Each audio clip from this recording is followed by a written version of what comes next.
Okay, great. Hi, welcome everybody to our virtual tasting with Marnie Old. And today is May 2nd. If you're watching this again, sorry for the little bit of glare, but we have the beautiful Napa sunshine and vineyard behind us. And we have a great group of people here in our office. And I know you can see us up on the screen, but we just want to say hello to everybody. We want to welcome all of our Wine Society members, our ambassadors, our guests to the tasting this evening. There's some background noise, so let me just mute a person. There we go. But tonight we're going to be tasting our Grand Reserve tasting, which is the Grand Poobah of the wines.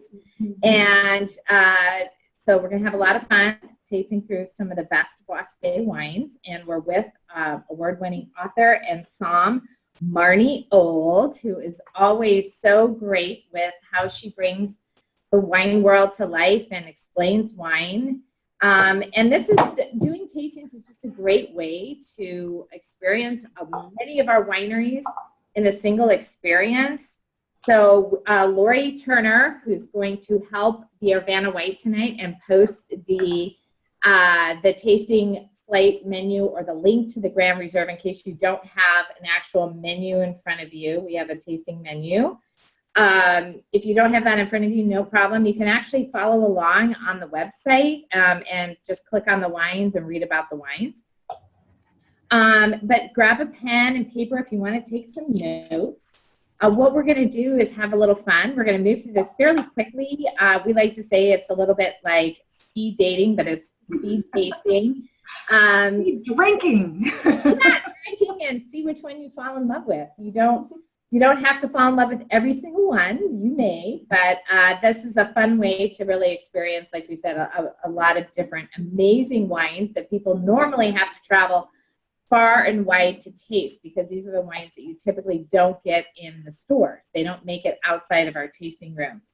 So with that, I am going to hand it over to Marnie to start walking us through this amazing tasting tonight.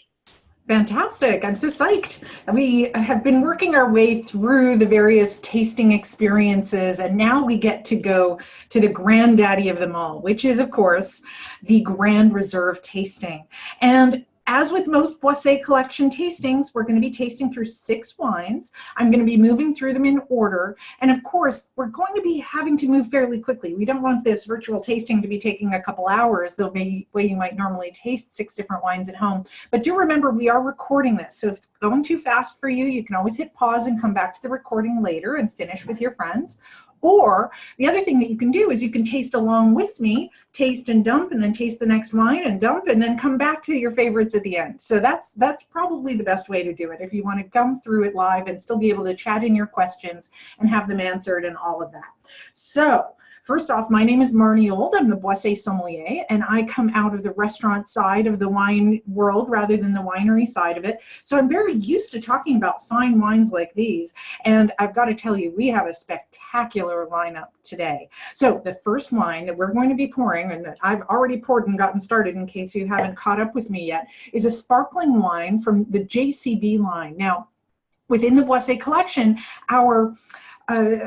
the personality, the leader at the head of the Boisé collection, his name is Jean-Charles Boisé, and that's what the J, C, and the B are for in the JCB line. Now, of course, JCB is a personality who grew up in the Burgundy region of France. He moved to California. He has wineries in both places. This is a family-owned company still that he runs with his sister and still his father. But among the various wineries, he really wanted to create a line that shared more of his own personality, a little bit more of his joie de vivre. His very unusual and modern take on wines is visible in the packaging. First of all, they're very modern, very clean, but they're also wines that are given, rather than long-winded descriptors, they're usually given 3 keywords to try and bring them to life, and they're usually named with a number. In this case, we're tasting JCB number 24. Now, JCB number 24 is very special because it is a sparkling wine made in the model of French champagne, but that's done in California. So this is a wine that comes from the Carneros district in the southern tip of both Napa and Sonoma. This is an appellation that crosses over those boundaries and is prized by sparkling winemakers in particular because of the cool climate conditions that you have there. Generally speaking, when we make sparkling wines, we want to harvest the grapes underripe. We want to harvest them with considerably less sugar and potential alcohol so that we have enough of the tools we need to make a great sparkling wine. That's usually more acidity and less alcohol than you would need if you were making a standard dry white or dry red. In this case, we're looking at a blend that's almost 50-50 in terms of the grape varieties in the makeup. It's 51% Chardonnay, 49% Pinot Noir, and that blend is very classically associated with the great sparkling wines of Champagne in northern France, but also of the Burgundy region. And that is where Jean-Charles got his taste for bubbles, was making Crémant de Bourgogne from Chardonnay and Pinot Noir in the Burgundy region just south of Champagne. The number 24 is a vintage dated brut that is given the same kind of treatment and processing that you would expect from a great champagne, in the sense that each individual bottle goes through a second fermentation, and that's where the bubbles, the magic happens, right, in that second fermentation. And after the fermentation is complete, the yeasts that are cultured to be able to ferment under pressure, they settle to the bottom of the bottle and they create a layer of sediment that almost looks like a smudge of peanut butter in the bottles when you walk through the wine cellars and look at them. But that sludge, that sediment, is where the magic is. That's where the great flavors are that we get in champagne style sparkling wines that we'll never find in something like Prosecco, for example, because it's just rushed through fermentation and rushed out to market with no aging period whatsoever. But great sparkling wines like this one spend time in contact with that sediment and acquire a kind of, it's a really decadent layer of flavor that I associate with a great French patisserie, a great French bakery. When you walk into those places, it's not just the baguette, it's also the brioche, it's also all of the breakfast pastries and dessert pastries. You have that wonderful scent of rising bread dough, of yeast, of baked goods. And that's exactly what we find in the glass when we taste fine sparkling wines that have been lees aged. That word lees, you sometimes see it on wine labels or in wine reviews. It means that sediment. Lees are the words for the sediment left after fermentation. The dead yeast cells are exactly what give us that bready, brioche, baked pastry kind of quality that we can smell here in this wine. Now, of course, that's on a base of fruit, so we get bright, tart, apple, lemony, limey kinds of flavors, as well as that toasty dessert kind of baked goods quality. But when you give it a taste, I want you to notice a couple different things. Notice the texture that you get on the inside of the mouth. It's not sort of the crass, big fat bubbles that you find in a glass of Coke or club soda. It is a kind of fine mousse. The French word for this is crémant, literally creamy or creaming, in the sense that it's giving you a texture in the mouth that's more like rich food than it is like pokey bubbles. Now, when we give it a taste, let's see what's going on here.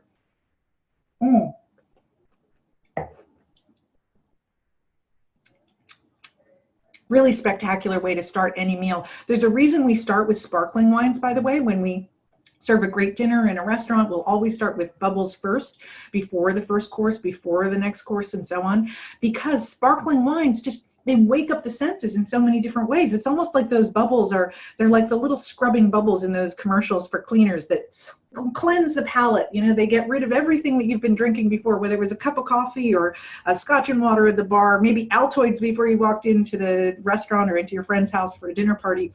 That bubbly quality, that effervescence, is not just delicious and invigorating. It's not just something that's lightweight enough to precede every other heavier wine in the course of a tasting or in the course of a pairing dinner, but it just does cleanse the palate. And you'll notice something else. After a sip of sparkling wine like this, try it again.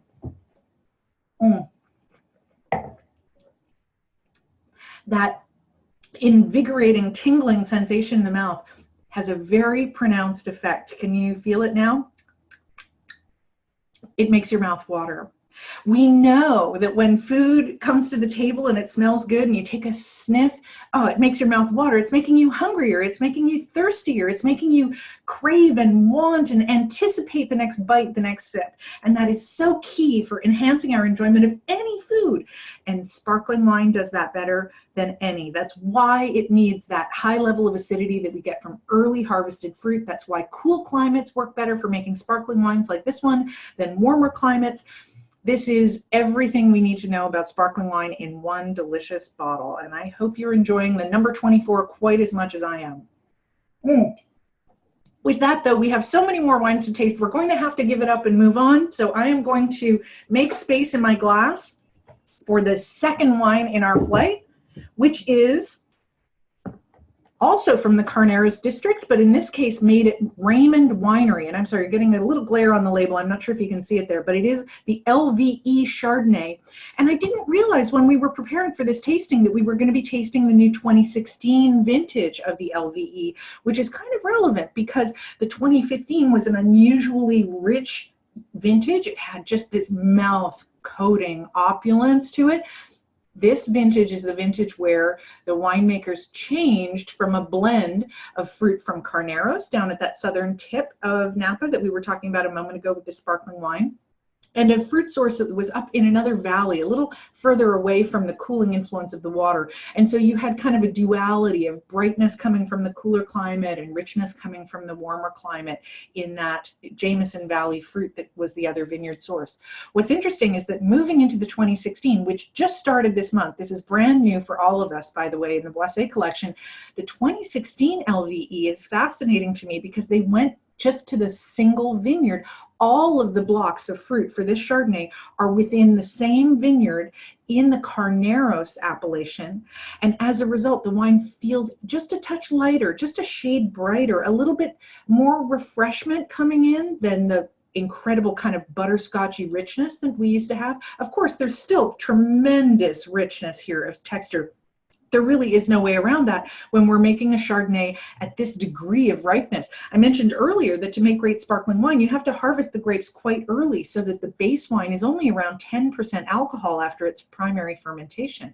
With something like this Chardonnay, no, we're waiting longer. We're letting those grapes hang longer on the vine to get more of that sun-kissed flavor. They're developing flavor on the vine, they're getting sweeter on the vine, and they're also dropping in acidity. So that's the primary thing that we're going to notice. When we move to the Chardonnay after the sparkling wine, we are going to be finding not just a richer wine in terms of its texture. This is a 15% alcohol content on a white wine, which is highly unusual, by the way. It is not uncommon for California whites, especially Chardonnays, to get over 14%, but it's very rare for them to clock in quite this high at 15%. That's a level that is normally associated more with big red wines than it is with white. But I'll tell you, it tells me something about this wine and what it can do in terms of food pairing. We'll get to that in a moment. Okay, now on first sniff, you notice right away that depth, that darker flavor of fruit. It's not necessarily that we're moving to berries or cherries in terms of the aromatics. That's not what I mean. The last wine had a lot of green apple qualities to me, but it tasted more like a fresh, orchard fresh apple right off the tree where you're just biting into it and it's making your mouth water with its tartness. This still has quite a lot of apple flavor, as well as maybe some pineapple and pear, but rather than fresh picked apple, what I'm getting here is apple tarts, apple butter maybe, you know, when it gets cooked down and caramelized and you get that kind of browning of flavor, maybe even that touch of dessert spice that you would use in an apple dessert, because that's exactly what's added by the winemakers by fermenting this wine in French oak barrels. French oak barrels, when we use them as a fermentation vessel instead of something inert and neutral like a stainless steel tank, do infuse a layer of flavor that comes from the wood rather than coming from the grapes. Now, this only happens if the wood is new, right? The new barrel gives you the strongest flavor, and then that weakens on the second year, and on the third year it's much fainter, and by the time you get to the fourth year, the barrel flavors have almost disappeared, and we call it a neutral barrel at that point in its fourth or fifth year. What I'm getting here on the nose is not just gorgeous, tremendously ripe Chardonnay fruit, but I'm getting French oak barrel as well. And when you taste it, I think the spice, that what we sometimes call barrel spice, is coming through. We sometimes call those oak flavors spicy because they remind us not so much of the spices that you would use to season a pot of chili. You know, we're not talking about coriander or cumin or chili peppers or anything like that. We're talking about dessert spices, what we sometimes call brown spices, baking spices, things like cinnamon, nutmeg, clove, allspice, and so on. Even vanilla. And vanilla is absolutely a component that's imparted to wine through barrel fermentation, as we see in this wine. Vanillin, the compound, the ester in the vanilla bean, the vanilla pod, the thing that we make vanilla extract from, the compound called vanillin is extremely high in oak, but not found in other woods of that family. We don't find vanillin in ash trees or in chestnut trees or in walnut trees, but we find it in the wood of the oak, which is one of the reasons why we make our wine barrels and our whiskey barrels always out of oak, never out of chestnut or walnut or pine. Remember that. Vanillin, it's all about the vanillin. And when we give this wine a taste,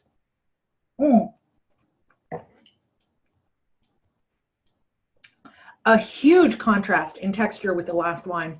Not only are we moving up in terms of intensity level, in terms of the viscosity and thickness of the mouth coating qualities of this wine, it's almost like we've taken, if this was a sauce, if we were cooking, it's almost like we've added butter or olive oil to add texture through fat content. But in this case, what's giving us that boosted texture is not fat content, it's the alcohol content. Alcohol gives wine a richer, thicker mouthfeel, and we've gone from 12.5% in the sparkling wine to 15% here. That is a huge jump. You can usually feel even 0.25% of alcohol gives a detectable texture boost.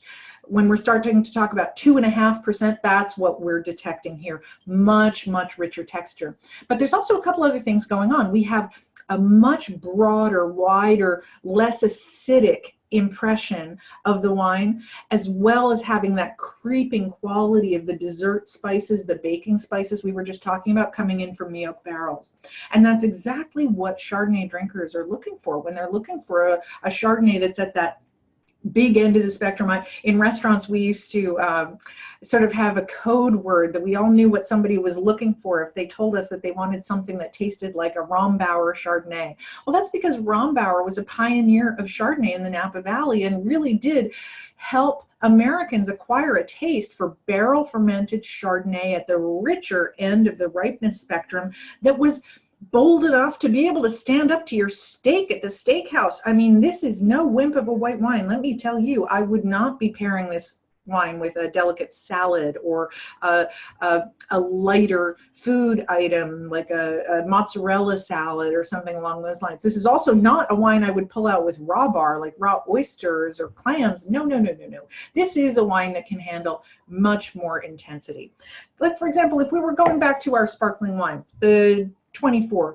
Not only is this something that's delicious on its own to serve before dinner, but it's also extremely well suited to those lighter foods we were just talking about. If you need a wine for salad, if you need a wine for sushi or ceviche, if you need a wine for a tomato salad, absolutely go with something like that first wine, number 24. That's going to be perfectly matched.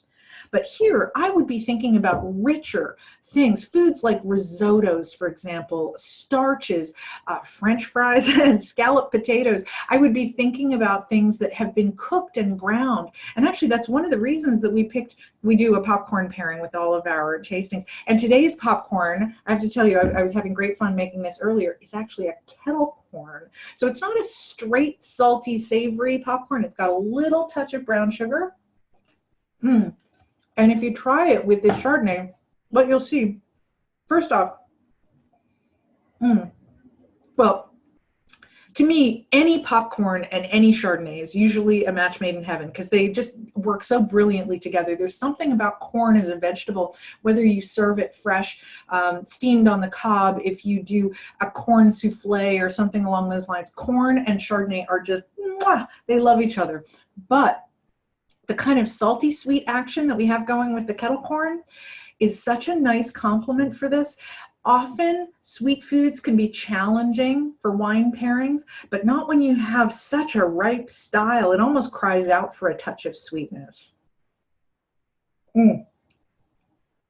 And I'll tell you, this is on the richer end of the Chardonnay spectrum, no doubt about it. This has qualities to it that really I think are we didn't mention it earlier, but the LVE in the name of the wine stands for Legend Vineyard Exclusive, and the legend in Legend is John Legend, and he teamed up with Jean-Charles Boisset a few years ago, who he'd been looking for a while for somebody to partner with to make his own brand of wines. He liked the idea of the lifestyle and being able to serve his own brand of wines at his events and at his home. And when they came in to do the tastings with the winemakers, John very much took the lead with the red wines, but the white wine was more his wife's territory. So if you're wondering what style of wine Chrissy Teigen likes next time you're checking out her Instagram feed, you can just pop a cork on the LVE Chardonnay and know that you're already drinking her absolute favorite style, because this was made with her in mind by a loving husband. And I'll tell you that alone puts him pretty high up in, I think, all of our books. You know, blend me a wine. That sounds like a great Valentine's gift. Now we're moving on from wine number 2. We're going to be entering into the realm of reds. And in this next part of the flight, we are going to be escalating, moving from lighter to heavier as we move along with the next 4 wines. And the first of these is not just going to be lightest in weight in terms of that perceived texture in the mouth that we were talking about. It's also going to be the one that looks the palest in the glass. And that is often something that we get questions about in the wine business. This is from Buena Vista. It is their Pinot Noir that they call the Private Reserve. So Buena Vista is a winery that is actually the oldest commercial winery in California. If you visit the winery, you notice when you walk up to the winery door that there is a historical plaque from the government of California on the outside of the winery proclaiming that its founder, who was a crazy Hungarian count in the 1850s when he founded this winery, Count Agustin Haraszti, which you would never want to know how many consonants are in that name. It's hard to pronounce. Agustin Haraszti. He was named by the government of California as the father of California wine. Now, why would that be? It's not simply because he founded a winery. He wasn't the first one. There were prior wineries, although none of the others have survived or got through that century. This one has survived to the present day. But what his role was exceptionally important. He was one of the first winery owners in California who recognized that California, if it wanted to grow as a wine destination, as a place that he recognized the potential for quality there, I think in a way that others had not. And because he was an emigre from Europe, he was very familiar as a Hungarian nobleman with the great noble wines of Europe. And he was very smart in recognizing that the 2 most widely planted grapes at that time in the 1850s and 60s in California were the Mission grape, which had been brought by the Spaniards. And the Mission grape does not make great wine. It is not even a fully dark purple red grape. It makes kind of red wines that sort of look like rosés and don't have all that much flavor either. Mission was the most widely planted grape at that time in the 1800s.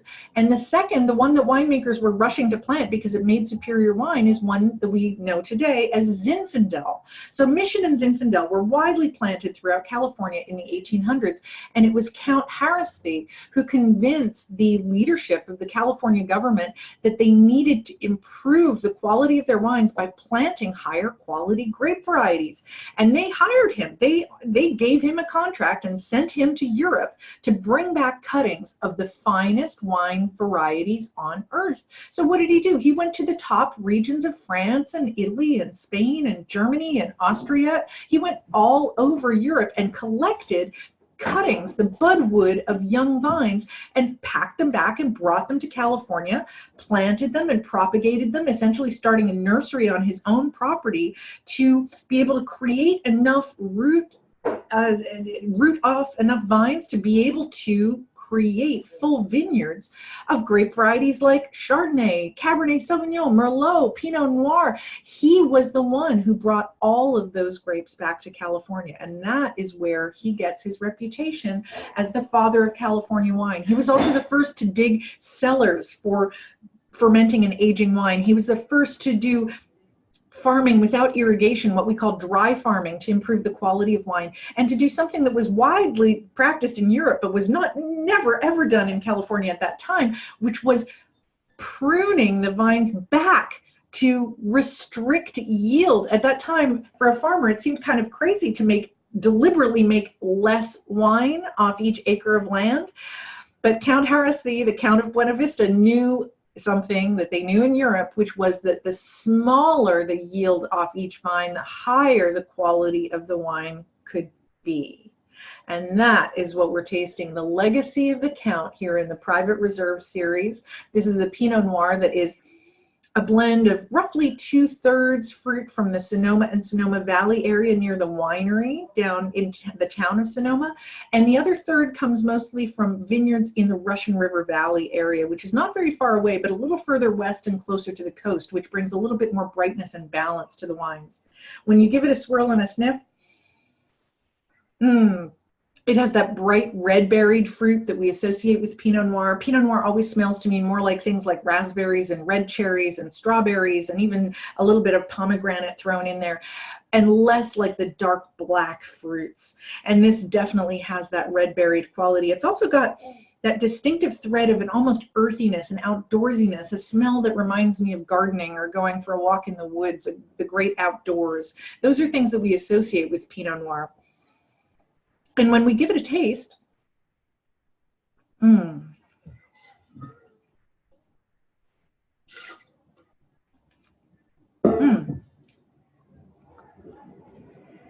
it's so interesting. This wine has an impression of sweetness from this ripe fruit, but on the tip of the tongue, there really isn't anything that registers as actual sugar. It is a dry wine that smells and evokes sweet fruits in a really beautiful way. In addition to that, pardon me, you have that impression, that almost olfactory impact of sweetness being balanced by vibrant acidity. And I mean vibrant, like fresh fruit acidity, not cooked fruit acidity, not like jam or pie levels of acidity. Here what we have is more like that, again, freshly picked berry. That tartness is exactly what is making my mouth water again, making me hungrier and thirstier. And one of the reasons why Pinot Noir, even though it is often misunderstood because it is a lighter, paler colored red wine, has such extraordinary flexibility as a food partner that just makes it such a spectacular choice. Now, if I were deciding what to serve this Pinot Noir with, I might look to something that has its own thread of acidity. For example, anything with a tomato sauce is going to taste pretty darn awesome with this, whether you're talking about pasta, it could be marinara, it could be bolognese, it could be pizza. If you do it at that high level sort of Naples style, you're going to get a nice synergy between the flavors between those two dishes. And pardon me, this Pinot Noir, really, you can just feel how it resonates in the mouth. I can still taste it after a couple minutes after having swallowed. That resonance is something that we use in the wine trade to evaluate quality. And you're going to notice we've been working with some wines to date that have been in our Grand Reserve flight. We tend to be looking at the fine wines in the portfolio. I haven't been mentioning prices so far, but we've been in sort of the $45 to $70 range in terms of frontline retail prices. Now, of course, those of you who are members of the Boisset Wine Society do get a nice 20% discount on all of those wines. That brings them to a different price tier. But when we're looking at wines that are over $40, you expect craftsmanship, you expect quality, and on every wine that we've tried so far, it's been there. On this wine, though, it's the first one where I remembered to mention that tail, that finish, that length of time that you can continue to taste the wine after you've swallowed, which is how we in the trade actually evaluate quality. Now, when we move into the next grouping, we're going to be looking at wines that are again, moving from roughly 45 in the retail tier, which is going to be our next wine, also from the same Deloche winery that we talked about last month. So this one is a Zinfandel wine, and I'm sorry, you're getting a lot of glare on those bottles. Maybe it works better if I hold it over here. This is from Deloche. It is a single vineyard Zinfandel in terms of what it's labeled as, but I have to tell you, this is a fascinating wine. The Seyton Vineyard Zinfandel is one of my favorites in the portfolio, in part because of its flavor. I am a fan of Zinfandel, but I find many of them to be a little overpowering in the sense that I enjoy them, but I can only get through about 2 or 3 ounces before I'm ready for a break. I need a glass of water. They can be just so intense.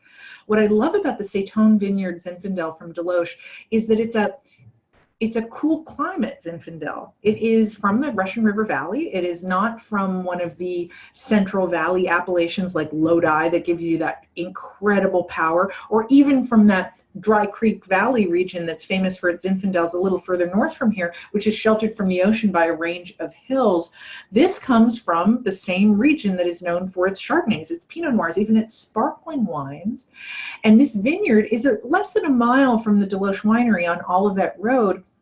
What's fascinating to me about it is that it was planted, let me just remind myself, I think it was planted, 1895. So this wine was planted in the 19th century, pardon me, this vineyard was planted in the 19th century in a tradition that was very common at that time, where Count Harrisley that we mentioned earlier was a pioneer of planting blocks of vineyard to the same grape variety and using trellises to control their growth. This was planted in a style that was much more common in places like Italy and Spain and Portugal and Greece.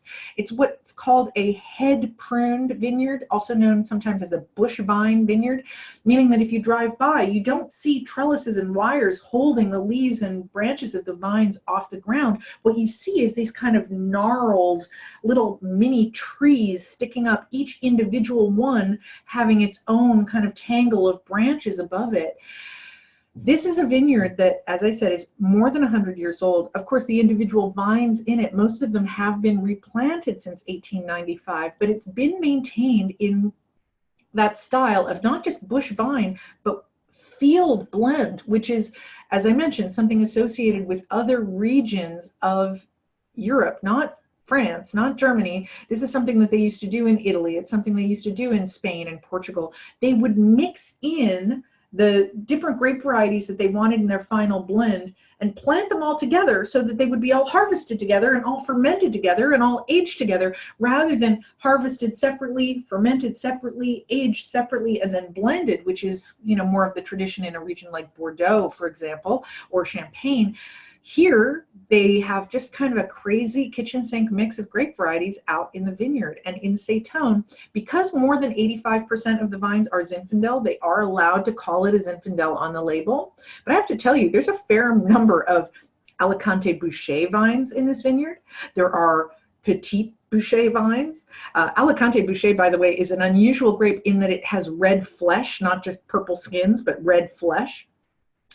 Alicante Bouschet, Petit Bouschet, Grand Noir, a very unusual grape that we never see outside of France usually. And then, of all strange things, what is sprinkled in with all of these red grapes in the vineyard but a few vines of a white grape called French Colombard. And all of these grapes are co-fermented. They're all harvested at once. They're all co-fermented. They're all aged together into this beautiful, beautiful, beautiful wine. Now, you might think that what's making this wine seem a little lighter and brighter than the average Zinfandel might be the inclusion of some white grapes in the mix, but I'll tell you, that's not actually what's happening. When you sniff this wine, we have a beautiful kind of, let's see, like a kind of boysenberry, wild berry, moving into the darker, like more in the blueberry fruit range, but still fresh, not with that kind of cooked quality. When you give it a taste, even though it's a 2014 vintage with a little bit of age on it, this wine is mind-blowingly fresh. It is just leaping out of the glass with those fresh fruit qualities. And there's a couple different reasons for that. I just want to make sure this is probably the most unusual wine in our flight today. Not only is it from head-pruned vines, not only is it a field blend, but it's also done in a winemaking technique that is designed to prevent oxidation. So oxidation is something that we fight really hard with white wines. That's why we ferment them in closed containers that have no exposure to air. Red wines, we usually ferment in open top vessels, like vats with no lid, right? But this wine is a blend. It is partially fermented in closed and partially fermented in open fermenters, because Zinfandel is a grape variety that when it oxidizes can create some flavors that the winemaker in this case didn't feel were desirable. So Zinfandels, there's a reason that we associate with them with like Christmas fruitcake. They have that kind of rum raisiny kind of quality, like dried fruit. But dried fruit is oxidized. It's got that kind of caramelized quality to it. In trying to fight that rum raisin quality, to prevent this wine from tasting like Fig Newtons, they fermented in this weird blend of both closed anaerobic and open aerobic fermentation, and that's partly how we get this beautiful brightness. The other part of it comes from the cool climate of the Russian River, which I mentioned earlier. That's also bringing up the acidity and increasing the freshness of the wine. But this is just such a fascinating wine to me on so many levels. There's very little new oak here. It's only 10%, and it is a mix of both French and American barrels. Unusual. Deloche almost always uses 100% French oak, but that is not always the best choice with Zinfandel. There's something about the flavor, the aromatics of Zinfandel, that really just does harmonize beautifully with the more coconutty flavors that you get with American barrels. And I just think this is a spectacular and underrated wine in the portfolio. I wish we tasted it more often at events. In fact, I'm going to make sure we taste it more often. And one last note, when I was opening the bottles earlier today, this was the only wine that had a noticeable crust of those crystals on the bottom of the cork that sometimes I get questions about from ambassadors and from customers alike. Now, crystals on the bottom of the cork are sometimes unexpected, so I think people kind of associate it with a flaw or something wrong with the wine. It's not actually. This wine has that kind of crystalline quality because it is both. Chances are that there are crystals called tartrates still on the inside of the neck of the bottle. When you pull out the cork, they get left behind. And if you don't pay attention to them at this stage before you pick up the bottle and turn it sideways to pour it, all of those crystals will end up in the first few glasses of wine that you pour. And there's a really simple, easy sommelier's trick that you can use to get around that problem. The crystals themselves are not harmful. They won't hurt you if you drink them. They are just going to pass through your system. They are tartrate crystals from the tartaric acid that is naturally present in the grapes. But there are processes that most wines go through called fining and filtration that are designed to remove those tartrates and prevent them from forming. In a rustic wine like this one, though, the winemakers didn't want to put the wine through those processes, and occasionally with high-end wines, you'll sometimes find that formation of tartrate crystals in both white and red wines, by the way. For white wines, they look clear like salt or sugar crystals. In red, they usually look black from the tannins in the wine. But because tartrates don't like forming on glass, they almost always form on the bottom of the cork. So it's the part that's in the neck of the bottle that has those crystals. And when you pull out a cork that feels gritty on the bottom, trust me about this, wash your hands, get them nice and clean, and take your pinky finger and go straight into the neck of the bottle and do kind of a sweep and pull them out, because you can get almost 100% of the crystal quality in the wine out and just rinse off your hands and throw that away. If you wait, if you don't do that and just pour the wine, all of that is going to go straight into the glass.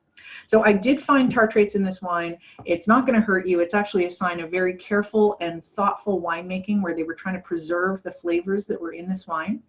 When we talk about pairing it with food, I have to tell you, there's so much going on here. To me, though, there's almost an Asian quality to this. It has sort of flavors in that sort of licorice and star anise family that, to me, call out for. I used to live in Chinatown here in Philadelphia, so I'm calling out Peking duck and roast pork in that Chinese style with the 5-spice rub as being a perfect pairing for something like this Saiton Vineyard Zinfandel from Deloche Vineyards in Russian River Valley.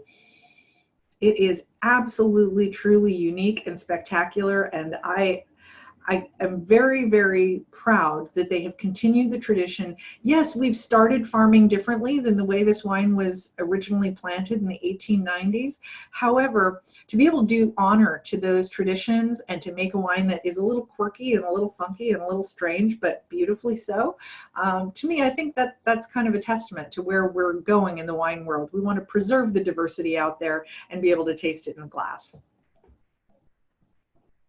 So I'm sad to see this wine go, but we do have to keep going because we have 2 monster trucks of a wine for us to taste next. And the first one, oh my goodness, this bottle must weigh a couple more pounds than all the others. It is taller, it is bigger, it is more beautiful. And as you can see, it is silk screened with gorgeous language. This is back to the JCB brand. And one of the things that we always talk about when we are meeting with Jean-Charles Boisset, when we are at his events, when we are sampling his wines, his passion for wine just exudes from the man's body. I mean, he has an incredible level of energy, and it is something that is communicated to everyone else in the room. Almost all of the Boisset wines under the JCB label are given numbers, like the 24 that we tasted earlier. But the first one to break that mold was this one, the JCB Passion. And that's because passion is probably the most important word in Jean-Charles' vocabulary. Now, I'm just reading the bottle here. Luscious, charismatic, ethereal, luminous, sensual, vibrant, capricious, romantic, alluring, sensual, debonair. It's all happening in this wine. This is such a fascinating wine on so many levels. The full recipe, the winemakers won't fully disclose this to me, but they have told me that it is a blend of Cabernet Sauvignon and Petit Syrah. Now, Petit Syrah is a lesser known red grape, but it is one that verges towards the deeper, darker flavors past Cabernet on the flavor spectrum. It more often goes into the territory of blueberry pie and candied violets, really rich, dark flavors. Absolutely, absolutely gorgeous. And when we give this wine a swirl and a sniff, ooh, we are entering a very sensuous realm. I mean, we were just talking about desserts, blueberry pie, candied violets. Those things are perhaps suggested by my words, but I smell richer, riper, darker, jammier, plumper fruits. This is a wine that to me kind of embodies more dessert-like flavors than the wines that we've tasted so far in the tasting. When you look at it in the glass, it's so much deeper and darker, not just than the Pinot Noir, but also of the Zinfandel, which was a little paler, by the way, because it was a 2014. It's had a few extra years to age, and wines that are red do get paler with age. But here we have this vibrant purple. It's almost so inky that I could dip a quill pen in here and write you a note with it. And when we give it a taste,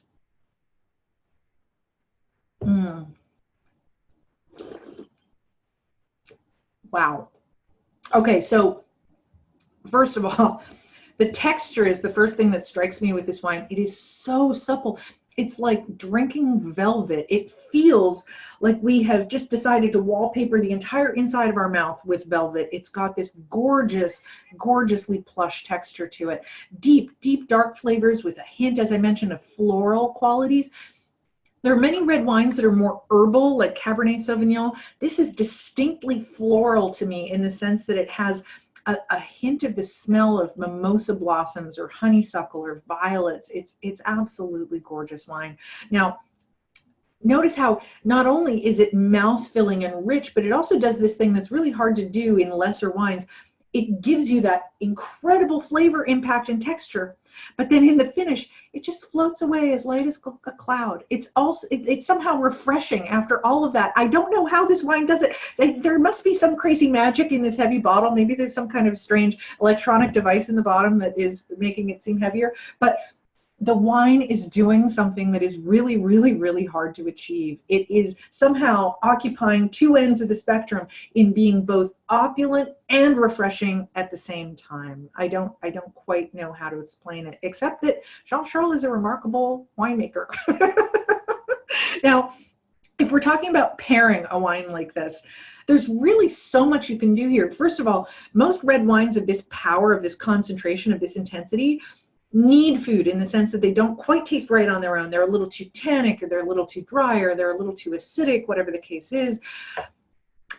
This tastes pretty darn good by itself. It doesn't really need much, and I can bet you money that it will taste great with that popcorn. I'm not going to eat it because that will slow me down, but feel free to try it.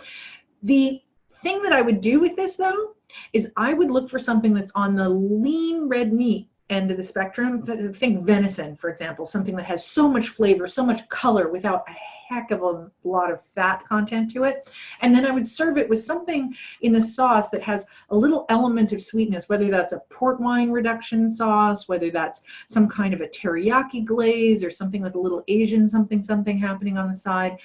This wine, just it's absolutely delicious.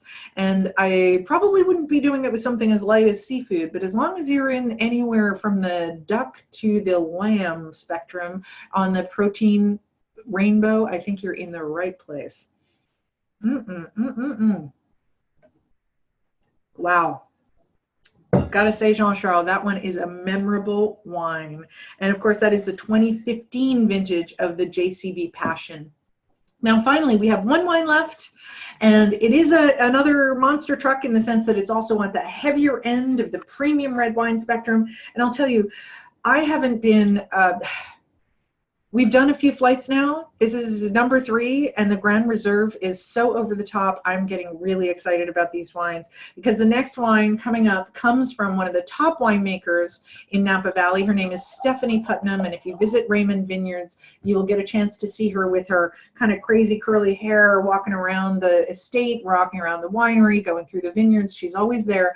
And this is a project of hers that I just have so much respect for, because as an educator, as somebody who spends a lot of time trying to explain wine to people, it is, the purity of this series is really remarkable, and tasting them side by side is a learning experience you will never forget. If you go to the winery, by all means do the tasting experience of the district collection. They take you into a room that has kind of a topographic map of the entire Napa Valley that shows you all the sub-appellations and locations of the single estate vineyards that go into this collection. And around the walls you see jars of the soil types in each of those vineyards to get a sense of what are the properties that make each of these wines taste so different. It's really remarkable. Because what Stephanie does is that she has this district collection of wines that is individual wines that you normally only see at the tasting room. They're not distributed through normal channels, although we do have some of them in the ambassador program. And so there are 10 or 12 of these that are made in any given year in amounts that vary from, 200 cases to 1,200 cases, for example. And each one of them comes from a sub-district of Napa Valley that is known for some kind of specific property. So for the Rutherford wine, you get a really, that quality that we call in the wine trade Rutherford dust. In the wine from Stag's Leap, you get deeper, darker berry flavors. Up in the hills, you get from Diamond Mountain more tannic structure and so on.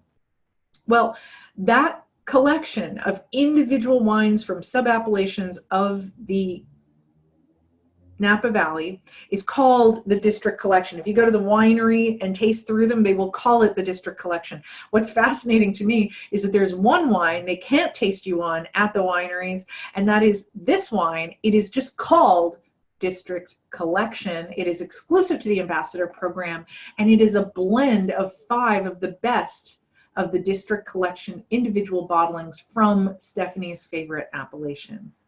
So this wine is based primarily on some estate vineyards that are right at the St. Helena winery, so in the St. Helena appellation, but it also brings in wines that have different traits from elsewhere. So she wanted a little bit of extra tannin. She pulled that from the Diamond Mountain district up in the hills. She wanted a little bit of extra acidity, so she pulled that down from the Oak Knoll district down closer to Carneros. She wanted a little bit more of that sort of ooey gooey dark berry fruit and pulled that from the Stag's Leap vineyard. And there is one other appellation here, the Oakville appellation, adjacent just south of the St. Helena appellation.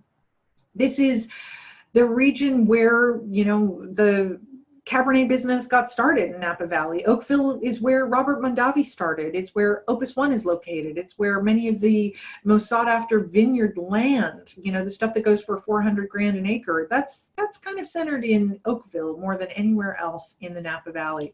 And so Stephanie took those 5 sources, those sub-appellations of the Napa Valley, and put them together in this wine that, when you give it a swirl and a sniff, okay, I really enjoyed the Passion. I was having a lot of fun with that wine. But here we are moving into a wine that has something different happening on the nose. It is still dark fruit. Don't get me wrong, but there is a layer of kind of herbal quality here. It reminds me of things like rosemary, for example, kind of twiggy herbs, but also a much more pronounced kind of cognac-like character that's coming from those oak barrels. And when we give it a taste,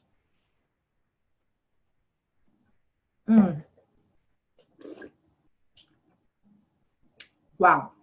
Okay, so mouth-filling impact and texture that rivals the Passion.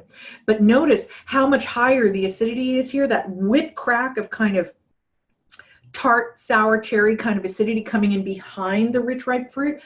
That is a sommelier's dream in terms of wine and food pairing. It is absolutely exactly what you need when you're serving high protein foods with some richness, with kind of a salty sauce of some kind. So like, there's not really a surprise. Cabernet Sauvignon is the steakhouse wine for a reason. It is absolutely ideal for red meats like grilled filet mignon, for example, or rack of lamb. Anything where you get a little bit of that marbling in the meat to add rich texture, and then caramelize it on the grill, get that kind of browning and Maillard reaction on the outside. But the other thing that acidity does is not simply to make this wine more food oriented, which it absolutely is. I was saying earlier that the Passion is delicious on its own. It doesn't need food. To me, the Cabernet Sauvignon in the District Collection does need food. Well, I need food when I drink it, let's put it that way. It's not that the wine needs food. It will taste better with food, though. I think that will improve its balance in terms of its impact on the palate. But the other thing that's happening here is that acidity is not just something that makes your mouth water or makes your food taste better and kind of, you know, like elevates the dining experience. It's also something that is a preservative. We often talk about the preservative qualities of tannin in red wines. That's the thing that makes red wine look dark in color. It comes from the skins. It's an antioxidant. It's the thing that's healthy for you, for your heart, and so on. The antioxidant properties of tannin are well understood and often discussed, but we don't usually talk about acidity. Acidity is actually a more important preservative in wine than tannin. Think about, like, what do you do if you have too many cucumbers? You pickle them, you know, you add vinegar, you preserve them with acidity. The acidity in this wine tells me that this is a wine to put in your cellar and come back to later. Whereas this, the JCB Passion with its lower acidity, is more of a drink me now. This is a wine to enjoy absolutely, like, this is more spontaneous in the sense that it is instant gratification in the bottle on the Passion, whereas for me, the Raymond is something that requires a little bit more patience. It will continue to improve and develop and taste terrific for 5, 10, 15, 20 years in your cellar, whereas I'm not suggesting that the Passion is like Beaujolais that needs to be drunk within 6 months, or a Rosé in that sense, but it is a wine that I would definitely consume in the next 5 years, whereas the Raymond might only be starting its journey towards really an interesting flavor complexity in that period of time. And with that, you know, Melissa, I know that I've kind of used up my time, so I don't know, maybe you have some questions in chat. Is there anything that I need to tell you about these wines? Well, first of all, Lori has to turn off her mic. Okay, good. Got it? Okay. So, no, thank you so much. We did not have a ton of questions except people chiming in about how much they love the wines. Amazing. You always do such a great job in terms of explaining the wines and making them really approachable and understanding what they pair with. So thank you so much, Marnie. I just wanted to mention that if you do still have a question, please chat it in. We'll answer that. We have a couple great specials this month in May. For those of you, I know a lot of you are ambassadors. Thank you for joining. If you're a guest or a customer and wanting to host, we have an amazing host special in May where you can host a tasting, and then receive a $50 coupon for your next order in June. So that's fantastic. We also are celebrating May as Rosé month, so it's Rosé all May, and we have some great packs of rosés, 3-bottle packs. So if you're interested in that, and of course you can order any of the wines that you tasted tonight. Just talk to your ambassador. And we are always growing our ambassador program. So if this is something that you are interested in being part of the wine world, please let us know, because we want to bring the Boissé collection to many more people around the country, and you can become a wine influencer in your own group of friends. But otherwise, I just again want to thank Marnie for doing an incredible job. We had such a fun time. I forgot. I totally forgot. And thank you, Marnie. Your beautiful book that she co-authored. So, and I understand that there are some special packages this month for people who are signing up as ambassadors, and they should know that in 2 of the enrollment packages, yay! You get a copy of my latest book, which is, of course, co-authored with Jean-Charles himself, the man himself. And we had so much fun putting this book together. It's designed to give you kind of a crash course in the important concepts that make sense of the wine world, and to put your feet on the path of the wine lifestyle without getting bogged down in an excessive level of information. I'll have to tell you, people in the wine business can sometimes geek out to the point where it starts sucking some of the fun out of the wine. Jean-Charles is not one of those people. And so we had great fun putting this book together. I think that people will really find it a great jumpstart. Yeah, it's fantastic. Highly recommended. Must read in the wine if you need a good coffee table book. And it comes with all of our ambassador, or 2 of our top-end ambassador kits. So anyway, thank you again, Marnie. Amazing tasting tonight. I hope you guys enjoyed the wines, and we're going to sign off and just say good night, everybody. Thank you so much, and sip the rest of your wines. Enjoy. Bye.